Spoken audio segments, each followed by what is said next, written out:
초대교회 하면 뭔가 엄청난 생명력이 느껴지지 않으세요? 도대체 어떻게 그렇게 폭발적으로 성장할 수 있었을까요? 그 비밀의 열쇠는 어쩌면 우리가 이미 잘 알고 있는 것일지도 모릅니다. 바로 기도인데요. 이번 시간에는 바로 그 초대교회의 심정과도 같았던 기도의 걸음을 한번 같이 따라가 보려고 합니다. 자, 바로 이 구절. 이게 초대교회 공동체의 DNA를 보여주는 핵심 설교도 같은 거예요. 보세요. 말씀, 교제, 성찬, 그리고 기도. 이 네 가지가 교회의 기둥이었다는 걸 아주 명확하게 보여주죠. 오늘은 이 중에서 마지막, 기도하기를 힘썼다는 이 부분에 한번 집중해 보겠습니다. 네, 첫 번째로 살펴볼 건 바로 헌신적인 공동체라는 점입니다. 성경은 초대교회가 그냥 기도를 한 게 아니라 기도에 힘썼다고 말하거든요. 이게 도대체 무슨 뜻이었을까요? 그냥 습관처럼 기도했다는 말, 그 이상이었습니다. 맞아요. 성경을 좀 더 자세히 보면 전혀 힘쓰니라라는 표현이 계속 나와요. 이건 뭐랄까? 기도했다는 사실을 넘어서 기도가 그들 삶의 일부, 아니 정체성 그 자체였다는 뜻이죠. 해야 할 일 목록에 있는 항목 하나가 아니었던 거예요. 그냥 숨 쉬는 것처럼 당연한 거였죠. 여기서 진짜 놀라운 지점이 나옵니다.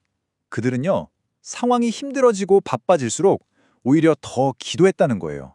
어떠세요? 보통 우리는 바쁘면 기도부터 줄이잖아요? 그런데 그들은 정반대의 본능을 가졌던 거죠.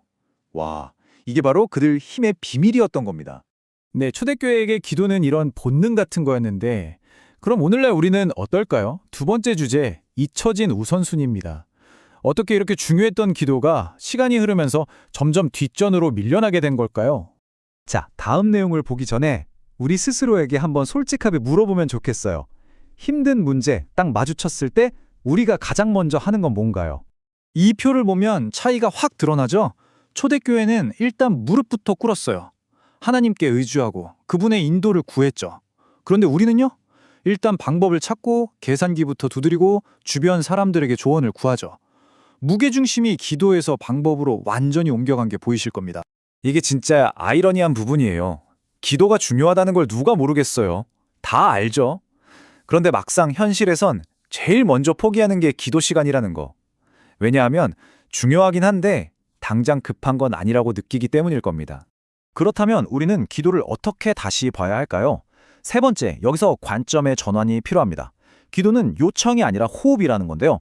초대교회에게 기도가 정말 어떤 의미였는지 그 본질을 한번 들여다보죠.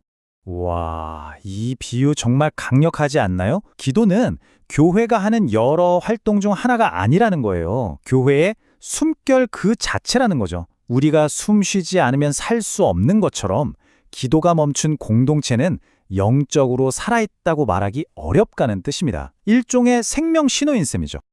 그리고 초대교회의 기도는 스케일이 달랐습니다.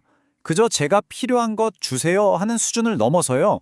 여기 보시는 것처럼 나라와 민족, 전 세계 교회, 약한 이웃들, 심지어 복음의 전진을 위해서 기도했죠.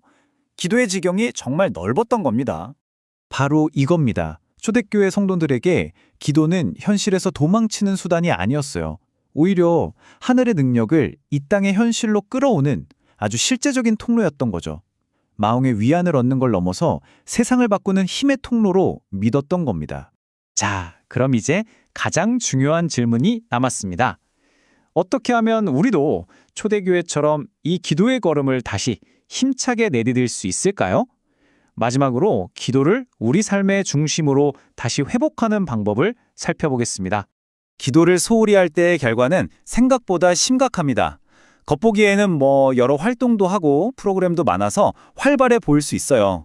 하지만 그 중심에 기도가 없다면 영적인 생명력은 서서히 조용히 메말라가고 있다는 경고입니다. 그 결과는 이렇게 극명하게 나뉩니다. 왼쪽처럼 기도가 없으면 결국 남는 건 우리 인간적인 열심뿐이에요. 하지만 기도가 있을 때 비로소 하나님의 능력이 그 공동체 안에 경험되기 시작하는 거죠. 우리의 노력을 뛰어넘는 힘, 바로 그 차이입니다. 여기서 꼭 기억해야 할 게 있습니다. 해결책이 그냥 기도의 프로그램을 하나 더 만드는 게 아니라는 거예요. 목표는 기도를 또 하나의 부담스러운 의무로 만드는 게 아니라 정말 교회의 자연스러운 중심, 호흡으로 만드는 겁니다. 원문에서는 이 세 가지 걸음을 이야기합니다. 보세요. 말씀이 우리를 진리 위에 단단히 세우고 교제가 우리를 끈끈하게 한 몸으로 묶어준다면 기도는 바로 그 공동체 안으로 하나님의 실제적인 능력이 흘러들어오게 하는 채널 역할을 하는 겁니다. 기도가 나머지 두 가지를 활성화시키는 거죠. 그리고 원문은 특히 공동체의 기도를 강조합니다. 물론 한 사람의 기도도 정말 강력하죠.